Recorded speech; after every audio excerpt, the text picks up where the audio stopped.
Welcome back to the HGC Finals at BlizzCon. Currently, we are 1-all in the semifinal between Team Dignitas and Miracle. In Game 1, Miracle was able to stop Dignitas' aggression with the Kerrigan, but it was not to be had with the Genji and a Tracer. Yeah, definitely not. That setup destroyed them absolutely. And not getting a single kill on that map pretty much showed how strong Dignitas performed here. Any thoughts as to where we might be going next, Trick? Ooh, a couple of options. I think we all would love to see a Towers of Doom. Obviously, one of our favorite battlegrounds to watch, especially when Dignitas is on it. But we could be seeing anything like a European special. 2-man Spider Queen could be great too. Any thoughts as to what Miracle might be feeling here as far as a map or first pick? A lot of it does come down to, I think, we've seen what happens when the Warriors get prioritized. The Garrosh, the Diablo, we know that JPL and Judy, they've both excelled on those. The Anubrak, the Korean special pairing with the Ural. But if you don't get those options, I look at somebody like JPL, with all due respect to Judy, JPL has so many heroes that he's known for, the Murd, and we haven't seen that in so long. He's kind of disappeared at this tournament. Gilly, one that we like, that we always know that Dignitas can pull out. Artanis. It's also by pulling people. Yeah, Artanis, clearly Artanis. But the Stitches, I mean, they have so many things that they can do. That's what makes this team special. So depending on what map we go to, I think that front line, so they either need to prioritize the front line or really heavily commit to a Frankel-style play. Yes, when in doubt. Hook them out. I knew you had my back there, buddy. Beyond that, expectations now for Miracle and the mindset. We talked to them before this tournament, and I asked, whose job is it to make you feel better, to raise spirits when you start to lose, when times get tough? Because undoubtedly times are tough right now. And they said, it's kind of Nacho Gen, but then somebody ruins that for them. Do you remember who that was? Blue Beetle. Yeah, Beetle. Why? Because he tells bad jokes. He tells dad jokes. He tells the best jokes. He tells Trixler jokes is what they really said. That's how bad it was, exactly. That's why Blue Beetle's one of my favorite sports. Because you're both not funny. Blue Beetle's kind of funny. That hurt. It's okay. That was painful, dude. In front of this crowd, you're going to say that? Dang, dude. A line was divided in the desk this day. We know Genji is waiting in the wings, and now we've kind of seen how both of these teams are feeling today, on the final day of BlizzCon. Who do we feel is maybe going to be a better match for Genji in those grand finals? Oh, I mean, like, I definitely want to see them going up against Dignitas. 100%. I want the repeat from the mid-season Brawl Grand Final. I feel like most people, at least from the Western scene, want that rematch. But again, Miracle deserves to be in the semis. They already have shown that they can take down Dignitas. So I wouldn't call it too soon yet. Exceptional play on game map number 2, but that series is not over. Well, I have to break it to everybody now that Trixler was awful and checked and knew what map we were going to beforehand. Trixler! Oh, it's like, gotta sell him out. What do you want from me? It's right in front of my screen. How did you know? How did you know? The European favorite, I mean, you called it. What do you want me to say, Praxis? All right, we're going to 2 with the Spider Queen. This is a European specialty, and Team Dignitas is the team to take us there. I will say that when you do look at the map pools, knowing that Dragonshire was banned, a very good map for Dignitas and Full Sky on BOE, it does seem like a likely one. So Trick had some research done, even though he didn't. And there's more to it, too, because there's the aspect of you've just gotten a win with Dignitas, and you was a demoralizing loss for Miracle. But when you look at our battlegrounds, Tomb of the Spider Queen in Europe is one of those battlegrounds that if you think that you are better than your opponent, you beat them down. You go for the double turn-in, and that can be a way to really just knock Miracle out mentally when it comes to the rest of the Best of 5 series. Tank of the Tomb, shut them down with the double turn-in, and go from there.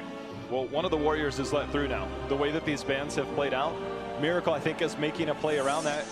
Garrosh will go. And now keep in mind that we saw Johanna last game. Johanna is very good on this battleground as well. It's just a matter of, will Dignitas be willing to commit to that because they only have 2 picks before the second ban? I love the adjustment with Medivh, though. I really, really like it that on this map in particular, they're just saying, okay, we're not going to deal with that. And it leaves, as you said, a tank open.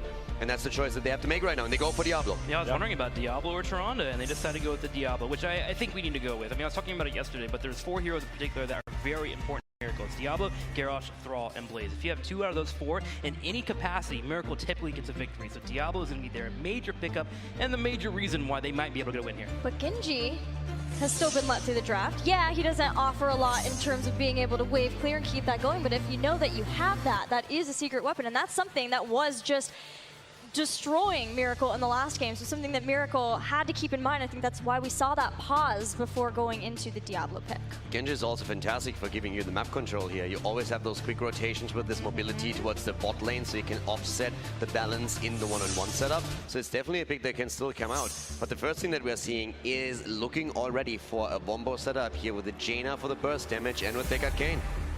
This is something that we've seen before with Miracle in their run. When they took down Ballistics, they used the Jaina, have the wave clear now that you're lacking with the Deckard Diablo, and now we could see that flex over. The one thing I always like about Rayners against Diablo in competitive play, that penetrating round is just waiting for that shadow charge at any given moment, because that can be interrupted. So in the hands of Poik or Snitch, depending on who that is, you know that you're going to be trying to keep Diablo off of you. So Urel coming in the second part of the bans here, which means that we're likely to see that Blaze, even the Leoric, which used to be an old EU special, kind of saw his way out. But when you look at the lack of mobility of a Jaina, Leo is a bit more appealing to try and get a flank. You were talking about earlier, but is it time for that Stitches to come out for JPL? You have that Tyrande, immediate ball for the Wave Flare. You got the Wave Clear available with the W build that we've been seeing from a lot of Stitches in the past. Sure, there's been more tanky builds coming out lately, but it can work certainly well here on 2-Man Spider Queen. I'm waiting for it. It's gonna be a Tyrael and a Blaze coming out. Wow, how did you know? Dude, like that was insane prediction. I love it. But that's a European caster right there. Right there, yeah, got you. Okay. You're in my way, man. I'm sorry, my bad. You get the double protection. We've seen this. This was actually something that worked really well when you go back to the first Western Clash. It was something that we saw a lot of teams run. I think it was during the Zealots run. So you have the stun potential to come out from the Blaze. Depending on what we get here, knowing that Jaina's already locked in, I don't think that's as threatening. So the Genji's picked in, so you don't have this super point-and-click lockdown. This is where Dignitas can choose. Do we want Snitch to be hyper-aggressive? Do we want this to be a more macro-focused play from them? This is the pick and the choice of how they want to play. They've left it up. It's a great way of drafting. And I wonder if we're going to get Snitch back on a melee assassin here. I think they need something with mobility, because right now, the Tyrande and the Rayner, if a Leoric comes in there, the Greymane, so they're going to rip a Cursed Bullet, but a Diablo coming in into an Entomb, and then you've got Genji, you've got Jaina, that is so much damage that can come out in an instant.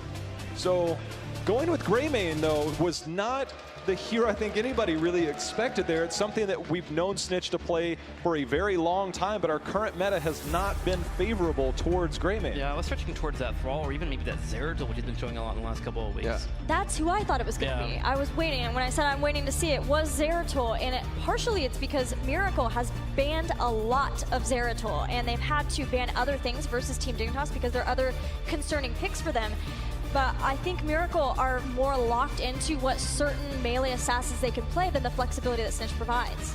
I mean, the Leoric is also something that, at least in Europe, has heavily dropped off. We've seen it very, very rarely. Now it adds the extra wave clear on the map that you can get here. But it's not quite necessarily what I expected. I expected something with a bit more kill potential on the offlane. That's the thing, is that we now have, it's all about Wubby's bunkers, because the minute those Entombs come down, he better be nearby, because you can put the bunker just outside the Entomb and click to get in it. So I think a lot of it, their positioning is going to be very crucial when it comes to those team fights post-level 10.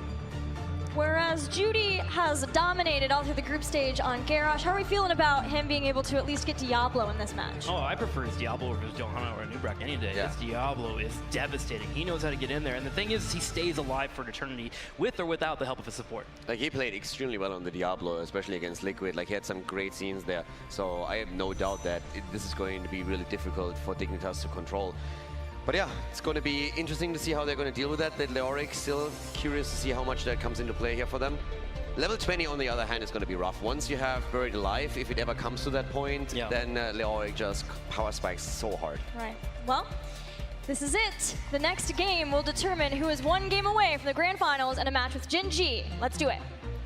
All right, here we go. Dignitas on 2-Man Spider Queen, a European special Caldor. Will Miracle be able to hold it? I mean, you're the one with the amazing predictions. The map choice is coming out here, so if Dignitas anyone can tell me, it's you. Dignitas has got this. They got the poke. They got the delays available. Blaze here as well to help out with those Entombs that should be coming out of Miracle. Dignitas going to a traditional map for them, and Wubby is going to be a star player here. I can feel it. I mean, he has to be. He already delivered on the last match, but my eyes are still locked onto Judy with that Diablo. If he can make the engages happen, of course, there's a Reyna on the other side who's trying to stop you with a penetrating round. We have also other tools like the jet propulsion alone, but still, he needs to be the one who makes the plays for his team. Well, here we go into the third map here. Dignitas on the far left. JPL. Tyrael is going to be played by him. A Blaze on Wubby here, Foik on Raynor, and we're going to be having Snitch showing off the Grey main, unexpected, as Zalia will be showing off Tyrande. It is Team Dignitas.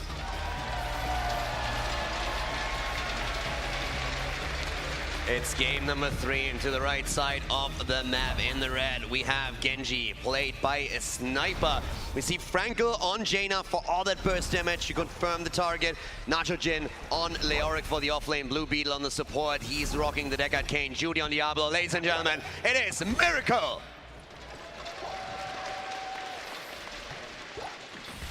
As mentioned in the draft, a lot of protection here for Dignitas between the Blaze and Tyrael. But if there is any misrotation for Dignitas, Miracle with that Entomb should be able to kill. But hang on, Dick coming out firing once again as they jump straight on top of Judy.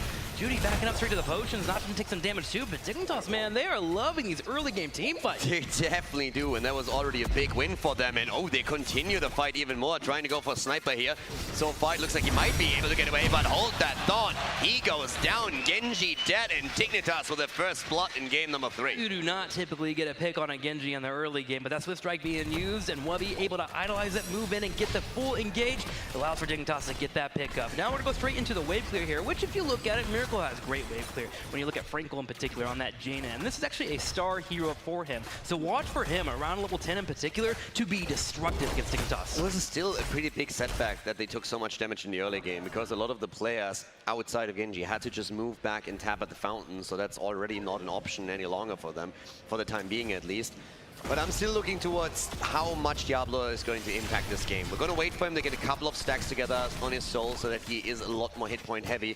And then we'll probably have a bit of a tougher time for Dignitas to really get the kills. It's really Greymane who then has to deliver later on. Early bruiser camp here from Miracle, getting the offensive play, but Dignitas realizing that there was not a rotation on the map, is going to guess their opponents were on top of that camp, but Tyrande may have scattered out as well. So they grabbed their camp and should have the defensive capability for this, meeting up with the spell camp right at their turret. So he should be able to handle that and also deal with Miracle, who typically goes for a drop-off when you go for that first initial push of the bruiser camp. In talents, you can now also see a few of the differences that we highlighted earlier. With now Austin's renewal on Leoric is taken on level 1 for Miracle.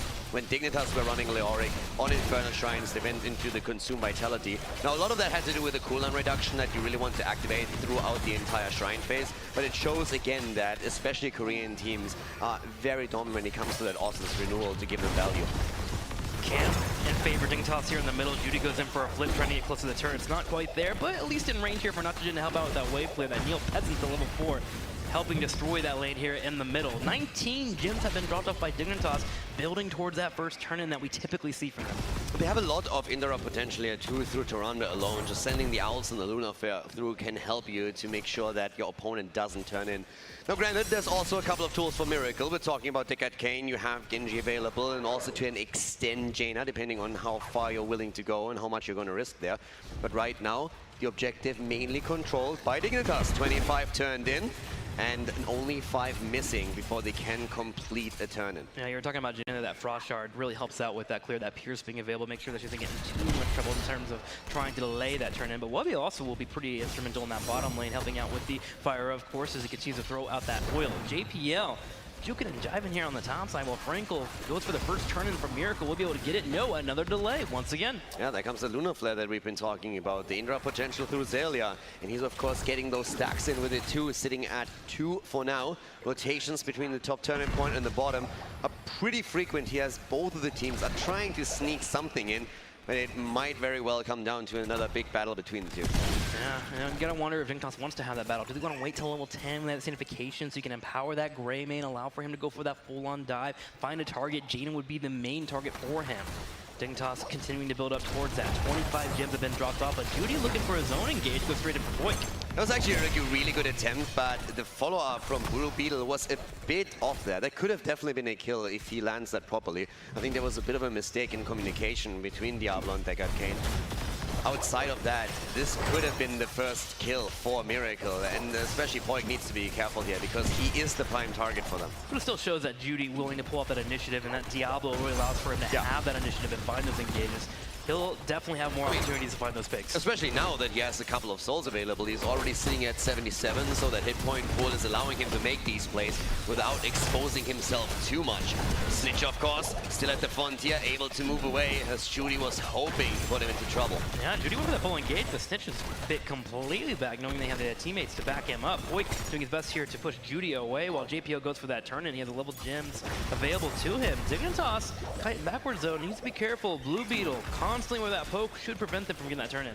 I mean, Europe is known to get the double turn in, get one turn in and try and take a bit of a lead.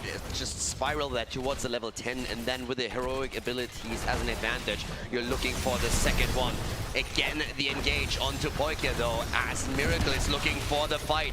They excel at team fighting. They've done such an incredible job against Tempest, through that in particular, and of course they're going to look to be the aggressive team in this match. One of the reasons why Diablo is so strong on this battleground, Judy already finishing that Soulstone quest, having all 100, so that full tank capacity, being able to make sure that he has that region available for him, and that really allows for him to keep up his aggressive play that he keeps pulling off. Now in the bottom lane, we constantly have these two continuing to fight back and forth, and they have a hefty amount of gens on the Nocturne Gen, sitting on 32. Level 7 for Leoric also, no hopelessness for him. Instead, we're having the drain momentum here. So the added movement speed that you get through that. And once again, that mobility can really help you on the map here, especially in those team fights to launch onto these targets. Here comes Judy once more onto Zelia. Gets a bit of damage in, but the turnaround attempt as we're seeing Greymane engage. Judy just does not care. He will dive time and time again. He knows he has Decker to back him up. He was looking for an engage near a turret of Dignitas. Say there was somebody that was able to drop some CC there. He may have taken some shots and maybe fallen victim, but he doesn't mind. Snitch